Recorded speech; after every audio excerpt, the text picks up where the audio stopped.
Welcome to Sunshine Cathedral's Queer God Squad. It's Tuesday, April 8th. I am Bishop Darrell Watkins, the Senior Minister of the Sunshine Cathedral. With me today is Bishop Robert Griffin, Reverend Dr. Ann Atwell, and Reverend Kevin Tisdall. We are the Queer God Squad. Visit sunshinecathedral.org to learn more about our progressive faith community and how you can be a part of it no matter where you live in the world. Watch our streaming programs, ask for prayer, make donations, follow us on social media. We'd love to have you as part of our community regardless of your location. And if you live in South Florida, be sure to check out the Sunshine Cathedral Center for the Performing Arts, offering entertainment for the LGBTQ+ community to benefit the LGBTQ+ community. Queer God Squad was created by Hotspots Happening Out to support our mission to explore the value of faith in the LGBTQ community. There's no streaming TV show like this in the entire world. In 2025, we are celebrating the 40th anniversary of Hotspots Magazine, the 5th anniversary of Queer News Tonight with nearly 10,000 stories and 10 million views in 2024. We will produce the 25th anniversary of Stonewall Pride Parade and Festival on June 14th, Pride Fete Diversity Pride in August, and Pride Fort Lauderdale next February. We are part of the largest nonprofit LGBTQ media organization in America, and we encourage you to support our mission to inform, entertain, and educate our community and allies. If you enjoy the Queer God Squad, please share this or other episodes with your friends, family, and social media communities. This is the Sunshine Cathedral Perspective, remembering Saint Mary of Egypt, a naked Bible teaching saint. Saint Mary of Egypt died in the 5th century and was, according to legend, a sexual, insatiable libertine who went on to an anti-pilgrimage, quote unquote, to Jerusalem for the sole purpose of having dalliances with pilgrims. She tried to enter a church, and an invisible force wouldn't permit her to do so. She then noticed an icon of the Blessed Lady Mary, Mother of the Lord, and dedicated her life to God on the spot. She then was able to enter the church. She crossed the river to spend the rest of her days as a hermit. Incidentally, she made the conscious decision to live nude. She so renounced the world that she had no use for clothes. When wonders would happen upon her, she taught them in the nude from the Bible, which she had never read.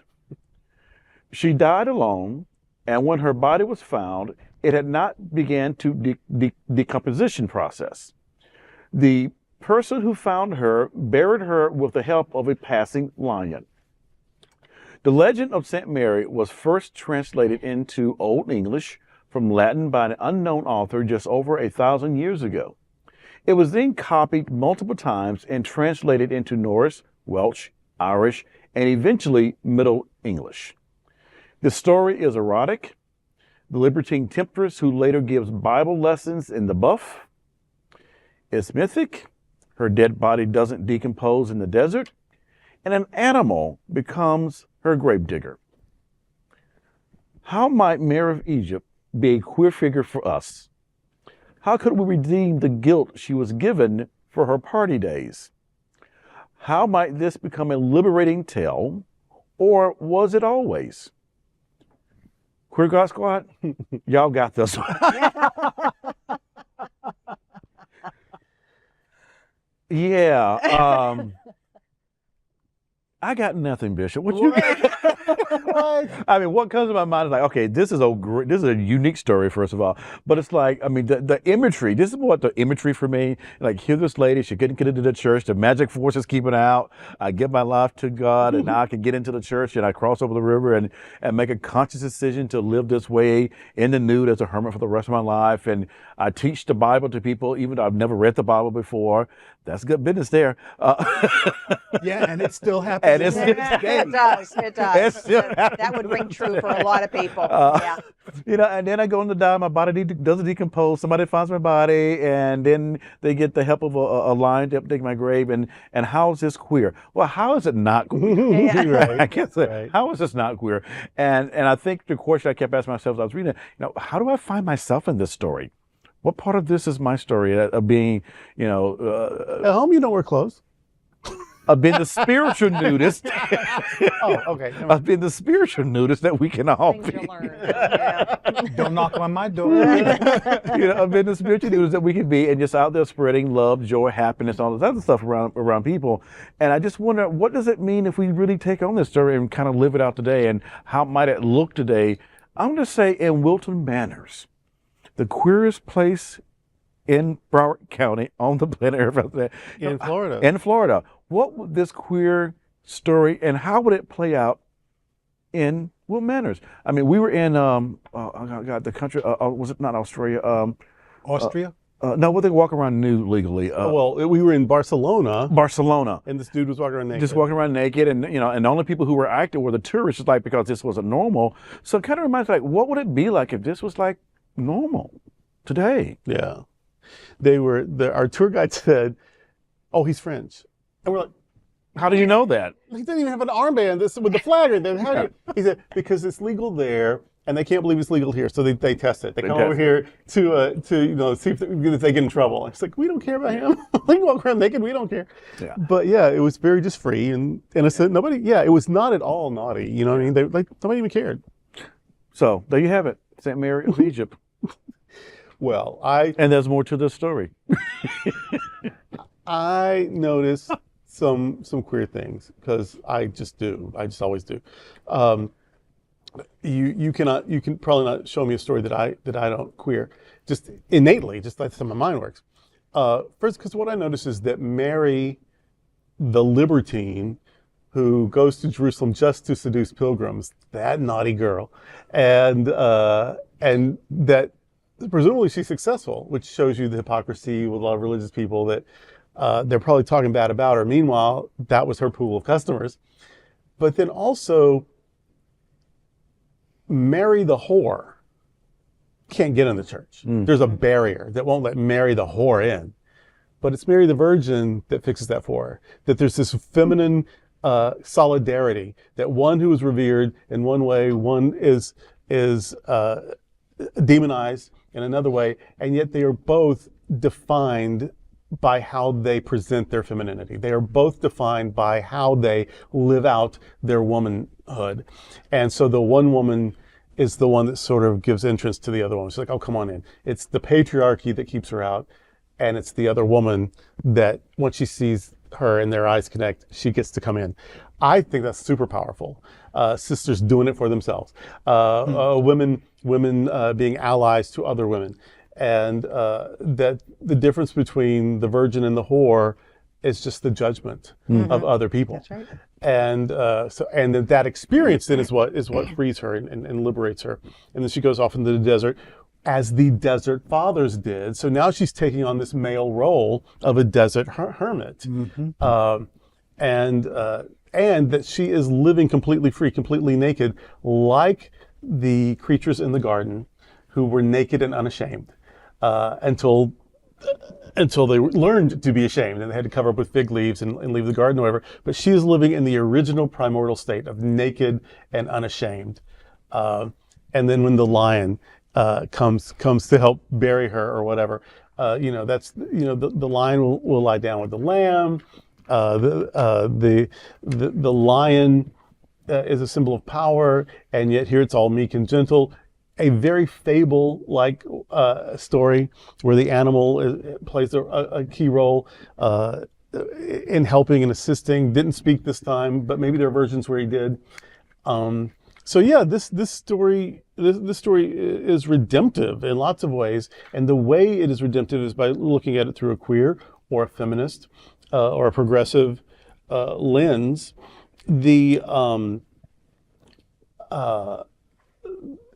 She's also Mary from Egypt, which is another sort of redemptive thing.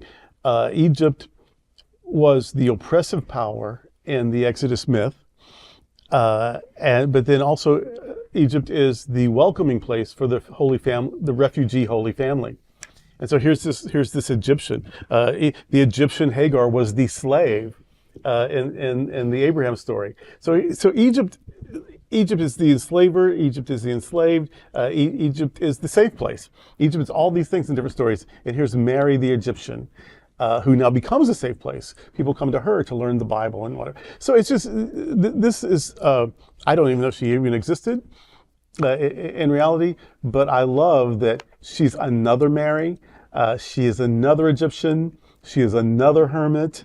And I think we could probably make a series, a queer servant series or lesson series on Mary, Saint Mary, the Egyptian. Cool story. It's not one that I'm familiar with at all. I know that some of you may have read it in church history or in other classes, but I did not hear this in my church history class. But when Bishop Robert was reading the story, the very beginning, talking about Mary going to have dalliances with other pilgrims.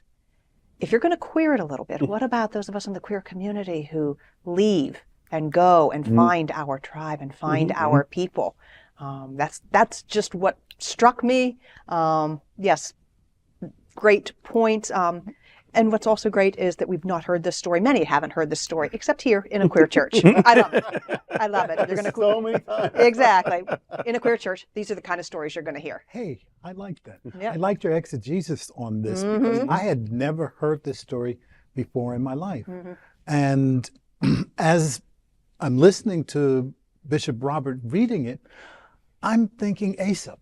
I just saw the wonderful fables that were meant to be lessons. And this truly is a lesson. And one of the lessons that I got was that none of us is ever discarded. Yeah. We talked at one point in another time about spirituality. And this woman's spirit comes through in all kinds of ways.